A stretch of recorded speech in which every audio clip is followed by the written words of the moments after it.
Assalamualaikum warahmatullahi wabarakatuh. Berjumpa kembali di channel kita, itu channel Amil Vlog. Nih, kali ini kita akan buat tutorial cara sablon merek di bahan sol atau bahan pilon, karena masih banyak teman-teman yang masih bingung bagaimana sih caranya untuk nyablon di bahan sol. Ini kita ada contoh nih, sol pylon. Jadi ini kita ambil, ini print DTF ya. Ini print DTF kita ambil asal karena hanya contoh.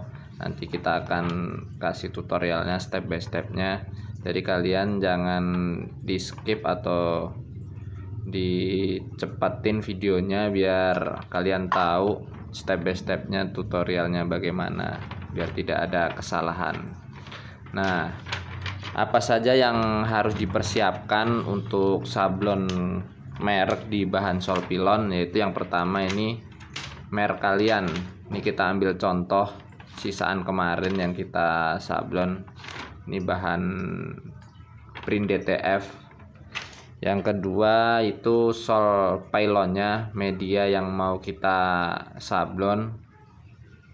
Terus cairannya, cairan perekat. Ini untuk cairan ini wajib, karena kalau misalkan tidak menggunakan cairan ini, bahan DTF ke sol pilon tidak akan menempel. Dan yang terakhir, pakai setrika atau gosokan. Nih, untuk temperatur panasnya itu ya sekira-kiranya aja sih, kita nggak bisa patokan berapa derajat ya. Oke, langsung saja ya, kita mulai nih. Kita potong bahannya.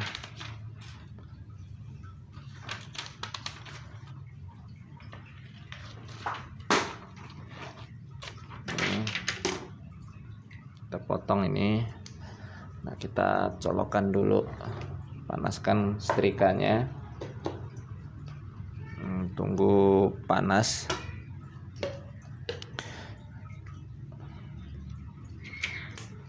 Ini posisi mana yang akan kita kasih merek, nanti kita olesin pakai cairan perekat. Untuk cairannya nanti bisa kalian dapat di Shopee, link ada di deskripsi ya, cairan dan pembersihnya.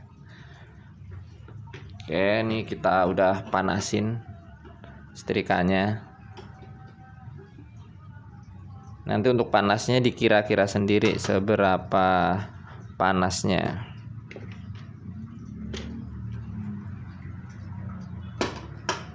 Oke, setelah itu ini pakai kain, nanti siapkan kain untuk mengolesnya. Untuk kain bebas ya, mau pakai kain apa. Ini kita menggunakan bahan padding. Jadi caranya begini. Ini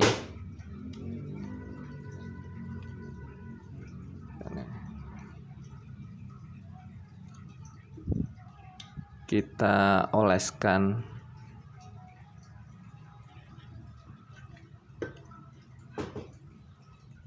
Oleskan di bahan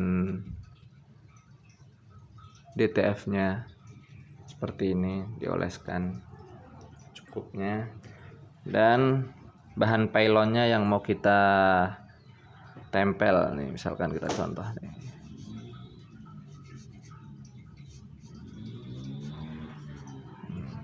Nih, seperti ini ya. Ini hanya contoh, nanti bisa kalian aplikasikan supaya rapi bagaimana. Tapi secara garis besar prosesnya seperti itu ya. Ini setelah itu kita tempel saja seperti ini. Setelah tempel, baru digosok menggunakan setrika yang sudah panas tadi. Digosok secara merata ya.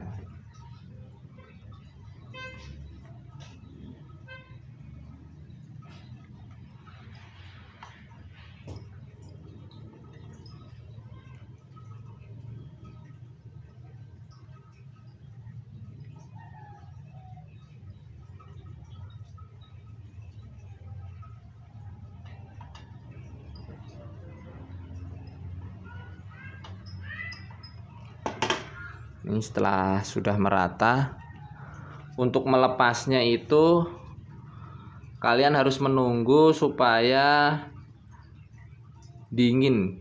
Jadi pas udah dingin baru kalian lepas, jangan pas panas dikelet atau diklopek ya, nanti bakalan ngikut, jadi nggak bakalan nempel kalau ketika masih panas kalian klopek atau kalian kelet. Nih, ini hasilnya. Udah, kita tunggu sampai dingin atau tidak hangat lagi. Nih hangat kuku nih, masih hangat kuku.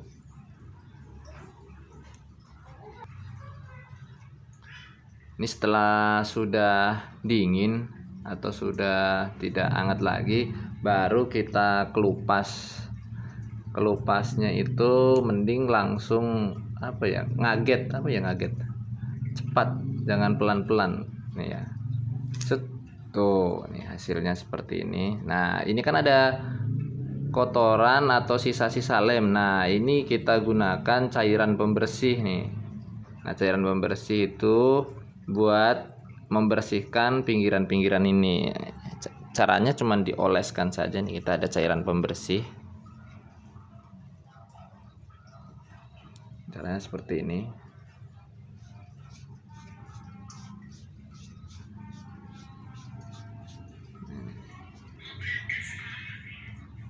Nih. Udah nih hasilnya seperti ini. Nah, tunggu kering. Nah, nanti kita akan coba kita kelupas seberapa kuat sablonan ini. Ini hasilnya nih.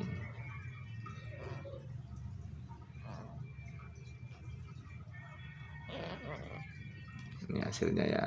Nanti akan kita perbandingkan juga menggunakan cairan perekat. Ini kan udah menggunakan cairan perekat. Nanti kita akan kasih contoh sini atasnya tidak menggunakan cairan perekat. Nanti hasilnya bagaimana untuk pembuktian ya.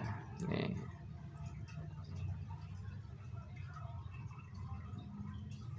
Nah, kita akan kasih contoh lagi untuk yang tidak menggunakan cairan perekat. Nah, nanti terakhir akan kita coba kita gores atau kita kelupas seberapa kuat. Nah, ini kan kita potong lagi. Ini yang tidak menggunakan cairan perekat. Seperti apa hasilnya untuk pembuktian. Ini sama-sama bahan yang tadi, bahan DTF. Kita akan di sini ya, di atasnya ya. Dengan cara yang sama akan kita gosok dengan gosokan dengan suhu tertentu. Nanti untuk suhu bisa insting sih, untuk suhu kita nggak bisa patokan. Ini kita akan gosok ya.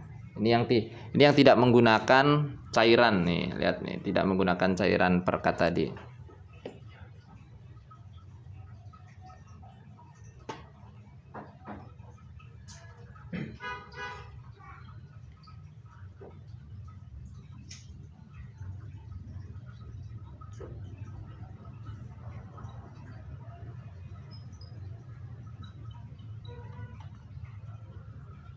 Ini prosesnya sama, menggosoknya sama dengan menggunakan cairan dan tidak menggunakan cairan.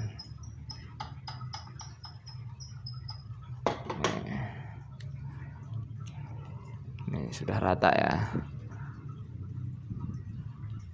Prosesnya sama. Nanti akan kita lihat hasilnya seperti apa. Kuatan yang menggunakan cairan atau kuatan yang tidak menggunakan cairan setelah kita sablon ke bahan pylon. Nah, ini udah rata nih, kita tunggu sampai dengan tidak panas atau sudah dingin. Kita tunggu beberapa saat. Ini setelah sudah dingin, mari kita kelupas seperti apa hasilnya yang tidak menggunakan. Tuh. Ini sedikit terkelupas ya, dan ada yang tidak ikut nempel nih.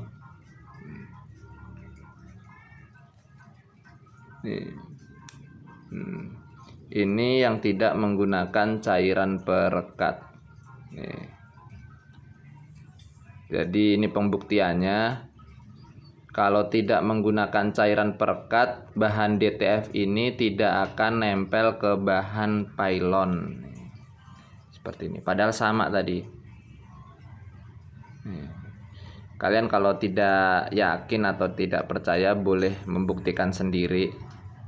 Ini yang pakai cairan perekat. Nih kita gosok ya. Nih. Dia akan nempelnya akan kuat sekali.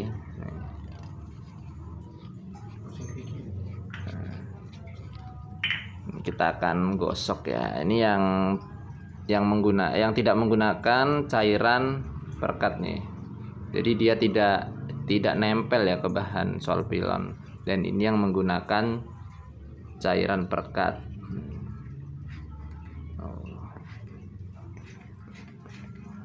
Ini sangat kuat ya, jadi aman untuk merek atau brand kalian yang ditempel di tumit. Karena di tumit itu biasanya kan keinjak-injak, kecuali di samping atau itu udah pasti awetnya karena tidak keinjak atau tidak tersentuh apapun. Tapi kalau di tumit, kalau tidak kuat ya pasti ngelopek seperti ini, ngelopek atau ngelupas nih. Kalau ini kita jamin dengan pembuktian ini nih.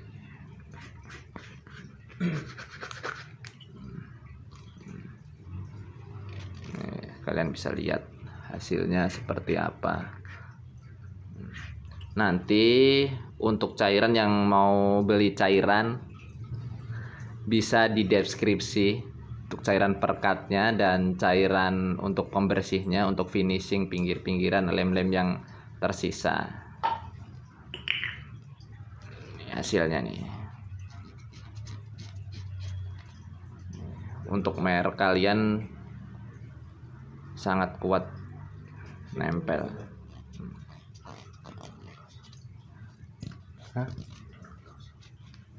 Nih, ini yang kita tidak gunain cairan perekat tadi tuh, pakai tangan aja udah ngelupas tuh. Tuh. Beda sama yang menggunakan cairan perekat tuh. Wow, pakai jurus aja tuh. Pakai kuku aja tidak ngelupas. Kalau ini pakai tangan begini aja udah ngelupas ini. Tuh. Karena dia tidak menempel. Kalau ini benar-benar nyatu ke bahan pilon nih. Ya kan, nyatu. Beda sama yang ini. Ini tidak nyatu nih. Untuk pembelian bisa di deskripsi ada link pembeliannya untuk bahan-bahannya. Mungkin cukup sekian video tutorial ini. Semoga teman-teman bisa mempraktekkan, karena masih banyak teman-teman yang bingung untuk pengaplikasian penyablonan ke solpilon, dari DTF ke solpilon. Oke, cukup sekian. Semoga video ini bermanfaat. Assalamualaikum warahmatullahi wabarakatuh.